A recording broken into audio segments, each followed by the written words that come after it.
Huyu dogo anakuja kumshikashika huyu dada wa kazi ile kinoma, na huyu dogo jina lake anaitwa Joshua, na anamwahidi huyu dada wa kazi anampenda kinoma, na siku moja huyu bwana mdogo atamuoa huyu bibi wa kazi, na huyu bibi jina lake anaitwa Shola, na siku muoa tu na bali watasafiri na wataenda nchi za mbali kinoma, na huko wanaamini wataishi maisha ya kifahari. Lakini huyu dada wa kazi Shola hapa ndani anateswa vibaya na mama yake na huyu bwana mdogo Joshua, na huyu bwana mdogo Joshua anampenda na kumwonea huruma kinoma huyu dada wa kazi, mpaka anatamani watoroke hata kesho ili waende mbali kuishi maisha ya kifahari. Basi wakapanga kila kitu, na leo ndio ikawa ni siku ya kutoroka tena. Lakini mara ghafla huyu bibi Shola anagongwa na gari na anapata bonge la ajali. Lakini wait, wataondokaje sasa? Na aliyesababisha hii ajali mbona ni mama yake na Joshua? Na fulu mchezo mzima huu hapa, utazame.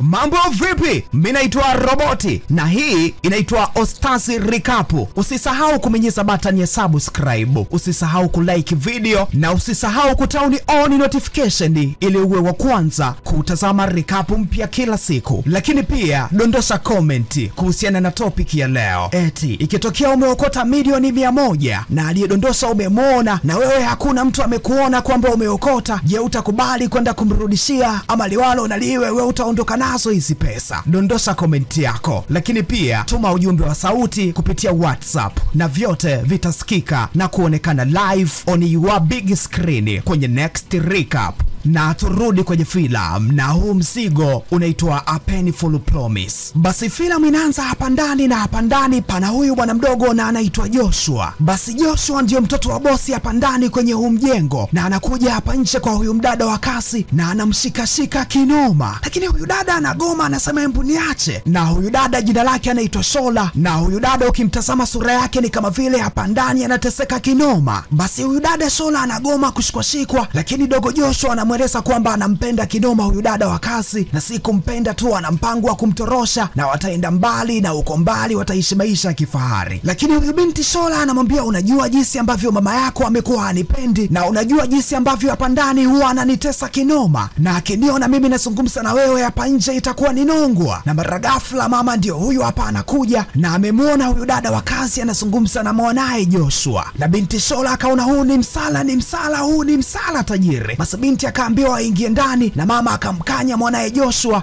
asizungumze na huyu mdada wa kazi. Basi binti baada ya kuingia ndani, kilichompata bibi Shola aliteswa kinoma, mpaka anamwambia mama, hebu nilegeze kamba ili niweze kukupanga mama. Basi huyu mama jina lake anaitwa Evelyn, na huyu mama akaendelea kumtesa kinoma huyu binti mpaka akamwagia haya maji hatari, na huyu binti huwezi kuamini haoni tena. Lakini kuna mtoto wake na huyu mama na huyu binti anaitwa Lauren. Basi Lauren ndio akamsaidia huyu dada wa kazi Shola. Basi upande wa pili huyu bwana mdogo Joshua anapiga tisi, lakini mara ghafla anapigiwa simu arudi nyumbani, kwa sababu huku mchumba tayari ameshamwagiwa maji design kama tindikali, na huyu binti tayari haoni tajiri.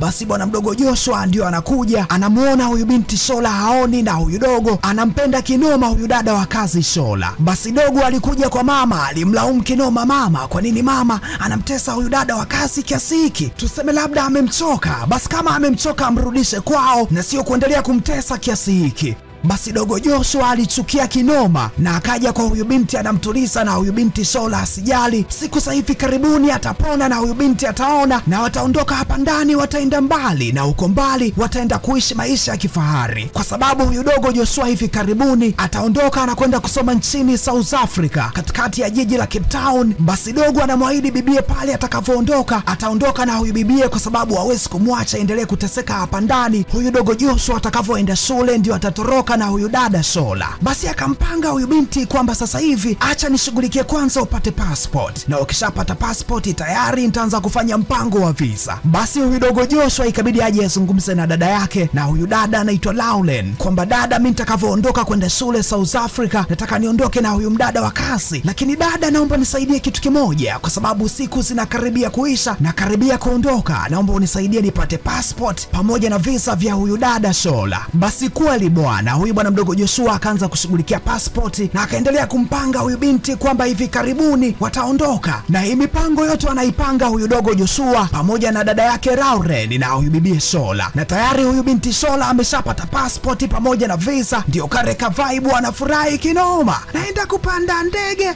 kupanda ndege. Basi binti alifurahi kinoma, siku sasa hivi karibuni watakuwa pipa. Lakini huyu mama yake na Joshua, huyu mama yuko smart kinoma, ameshaligundua hili dili tajiri. Wait, amegunduaje? Kumbe huyu mama anaweza kusikiliza mawasiliano yote kwenye simu ya mwanae, na ameshalijua dili zima ambalo mwanae analipanga, na anasema aliwalo na liwe, hili dili haliwezi kutimia. Basi bwana, huyu dogo Joshua akapiga mbanga zake ile tayari kabisa, anaandaa mabegi ya pandani, na kesho ndio siku ya kuondoka tena. Anajua kabisa nitaondoka na huyu mdada wa kasi, huyu bibia wa kumuita Shola. Lakini mama ameshalisadukia dili zima, anasema hapa ndani hatoki mtu, unajua. Basi ndio ikawa siku ya kutoka. Tayari bwana mdogo Joshua ameshatangulia airport, na binti Shola ndio ameshajiandaa hapa ndani ili tayari kwenda airport, na akamwaga mama kwamba unajua naenda sokoni na huyu jamaa ndio ananisindikiza. Lakini mama akamwambia ngoja, unaenda sokoni? Basi hamna shida, ngoja nikupeleke mimi leo. Binti na ndio leo siku yake ya kuondoka, na ndio ndege tayari iko airport na yamebakia masaa mawili kuondoka, na mama ndio anaondoka na binti kumpeleka sokoni. Lakini kumbe huyu mama ana roho mbaya kinoma. Baada ya kufika hapa akamwambia binti, embu vuka barabara, nenda pale upande wa pili kanunue vitu kwa ajili ya kufanya usafi. Lakini kumbe huyu mama amemchezea mchezo binti. Basi ile binti anavuka, anagongwa na gari na anapata bonge la ajali. Na huyu mama alivyokuwa na roho mbaya kinoma, anawasha gari, anateleza na anamtelekeza huyu dada Shola. Sasa mama baadaye anarudi nyumbani, na huyu binti yake Lauren anamuuliza yule mdada wa kazi yuko wapi, na mama anajibu yule binti ametoroka kwenye gari, na mama hajui huyu binti kaenda wapi. Lakini bibi Lauren alishangaa kinoma, hapa lazima litakuwa lipo jambo, kwa sababu anamjua mama yake ana roho mbaya kinoma. Basi siku zikaendelea kusonga mbele, na huyu binti Shola baada ya kupata ajali amesaidiwa na hawa wamba. Basi huyu mwamba ikabidi amkodi daktari na akamtibia huyu binti Shola hapa nyumbani, na baadaye daktari anaondoka na huyu binti anasinduka, lakini huyu binti amepoteza kumbukumbu. Lakini huyu mwamba ambaye kamsaidia huyu binti Shola anakuja kujua kwamba huyu binti kapoteza kumbukumbu. Anamuuliza unaitwa nani? Binti ajui. Unaishi wapi? Binti ajui. Huyu binti kapoteza kumbukumbu na hakumbuki chochote tajiri. Basi ndio vile bana, bibi akawa anaitwa Mariam kwa sababu tayari ameshapoteza kumbukumbu, hakumbuki chochote. Na sasa ni miaka 5 baadaye, huyu dogo ameshatoka nchini South Africa, Cape Town, na amesharejea tayari Nigeria, na anakuja kupangwa kwamba tayari yule binti Shola alishapoteza maisha. Lakini ngoja, bwana yule binti mimi nilikuwa nampenda kinoma, na nilipanga mimi na siku moja tutaenda kuishi mbali, na huko mbali tutaishi maisha ya kifahari. Basi dogo aliumia kinoma, alilia kinoma, uwezi kuamini. Basi huku upande wa pili kwa bibi Shola, baada ya miaka 5 baada ya kupoteza kumbukumbu, sasa hivi huyu binti anaitwa Mariam, na kipindi huyu binti anapata ajali alikuwa na ujauzito wa yule bwana mdogo Joshua, nao tayari ameshakuwa na mtoto, na huyu mtoto anaitwa Michael, na ndio anaishi hapa ndani na huyu mwamba. Lakini huyu mwamba amekuwa akimtesa kinoma huyu binti, yani huyu mwamba hacheki na wowote, yani huyu mwamba amekuwa akimnyanyasa kinoma huyu binti Mariam hapa ndani. Basi siku usikiendelea kusonga mbele, huyu binti Mariam leo amekamata dokumenti tayari kabisa kwenda kufanya interview ya kazi. Lakini leo anapopita hapa huyu dada Lauren anamuona huyu binti Shola. Ngoja, mama yangu aliniambia huyu binti kafa, mbona huyu binti Shola yule pale na amekamata document? Basi Lauren ikabidi amuite Shola, lakini Shola amepoteza kumbukumbu, akasema hapana, umekosea, mimi naitwa Mariam. Basi Lauren ikabidi ampe lift huyu dada Mariam na mpaka hapa nyumbani, na Mariam anakuja kumueleza kwamba unajua nina mtoto, na huyu mtoto wangu anaitwa Michael. Na huyu dada Lauren akaja kugundua kwamba huyu Michael amefanana kinoma na Joshua. Ina maana huyu mtoto Michael itakuwa ni mtoto wa Joshua. Dada Lauren anagundua yote haya. Basi bibi Lauren ikabidi aleje nyumbani, na ameshagundua kwamba ule binti Shola yuko bado mzima, na ule binti ana mtoto, na ule mtoto ni mtoto wa mdogo wake Joshua. Sasa nataka kumwambia kitu huyu Joshua hapa nyumbani, na mara ghafla mama anakuja. Basi binti Lauren ikabidi akaushe hakumwambia kitu huyu mdogo wake Joshua. Basi siku usikiendelea kusonga mbele, huyu bwana mdogo Joshua tayari yupo nchini Nigeria, na huyu bibi Mariam huku kwa huyu mwamba anateseka kinoma, na huyu mwamba hacheki na yoyote yule, anamtesa kinoma huyu binti Mariam. Basi hii leo binti Lauren amefunga safari na anakuja hapa kwa Mariam, ile akiwa amejificha kwenye gari, anajificha anamtazama huyu binti Mariam. Lakini Mariam akaja kwenye gari, na ndipo Lauren ikabidi akamate zawadi akampa Mariam, kwa sababu anajua kabisa Mariam ana mtoto wetu na ana damu yetu huyu, licha ya kwamba amepoteza akapoteza kumbukumbu. Basi bibi Rowland ikabidi aje hapa ndani kwa Mariam na akamwona huyu mtoto Michael, akazungumza naye ili wakapiga story, na baadaye bibi Rowland anaondoka. Lakini bibi Rowland kumbe amebeba damu ya huyu mtoto Michael, na baadaye baada ya kuja kupima anakuja kujua damu ya yule mtoto Michael kumbe ni damu ya Joshua. Ameshapima DNA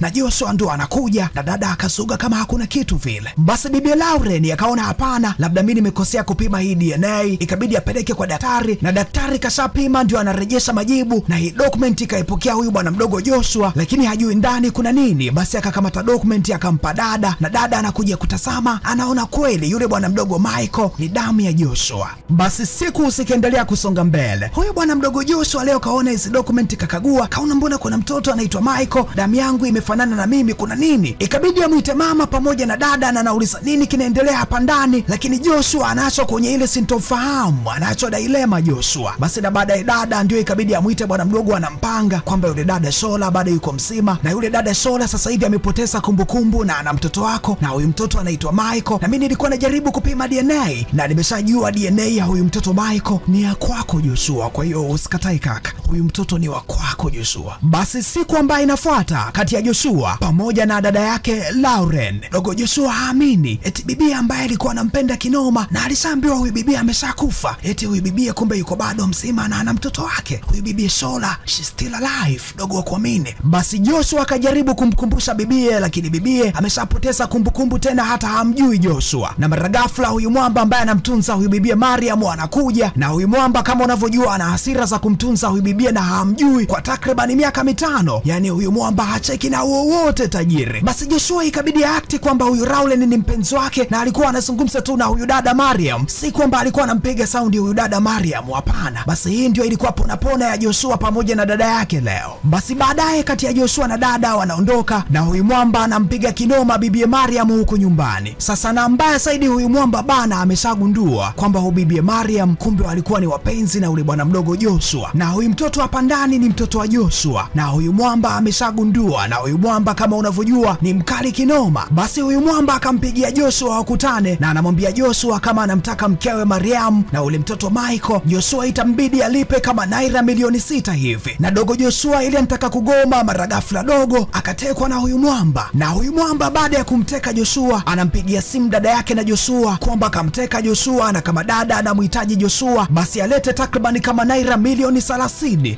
Dada anashangaa kinoma, na mama akastuka, kuna nini kinaendelea hapa ndani, lazima liko jambo. Ikabidi anyang'anye simu, na ndo anasikia kwamba mwanae Joshua ametekwa, na kama wanamhitaji akiwa mzima itabidi wapeleke naira milioni 30. Sasa baadaye huyu mwamba amesharejea hapa nyumbani kwa Mariam, ameacha simu hapa, na Mariam akakagua simu ya huyu mwamba, akaja kujua kumbe huyu mwamba ameshamteka Joshua. Basi bibi Mariam ikabidi akamata simu na anapiga polisi kwamba huyu mwamba hapa ndani amemteka mtu. Basi kweli bana, masaa kadhaa baadaye tayari dada yake na Joshua pamoja na polisi na huyu binti wanaongozana tayari kabisa kwenda kumsaidia bwana mdogo Joshua. Lakini huyu mwamba akajua huyu bibi Mariam ndio kamuuza, na huyu mwamba akampiga Mariam na Mariam anazima. Basi maafisa wa polisi wakampiga risasi huyu mwamba ambaye alikuwa akamteka Joshua, na basi baadaye Joshua anakuwa huru na anamsaidia huyu bibi Mariam na kumleta hapa mjengoni, na bibi Mariam ndio anakuja kuzinduka, na ndio anakuja kurejesha kumbukumbu, na ndio anakuja kukumbuka kumbe jina langu naitwa Shola, na mimi nilikuwa na mahusiano na huyu bwana mdogo Joshua, na tukawa tunachezeana kinoma, tukawa tuna ukaribu, na baadaye nikapata mimba na nikapanga kutoroka, lakini hilo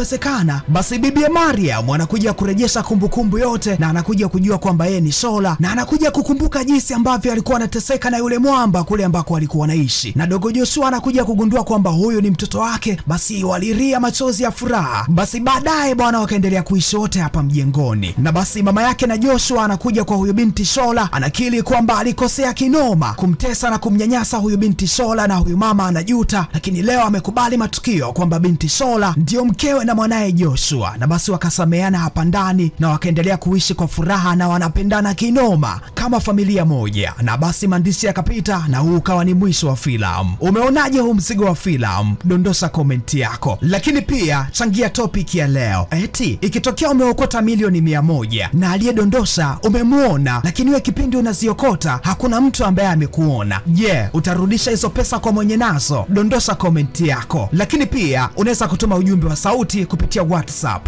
na vyote vitasikika live on your big screen. screen kwenye Next Recap, na hii inaitwa Ostasi Recap, na mimi naitwa Roboti. Usisahau kulike video, usisahau kusubscribe, na usisahau kuturn on notification ili uwe wa kwanza kupata video mpya kila siku, na tukutane ndani ya Next Recap. Bye bye, I'm out here.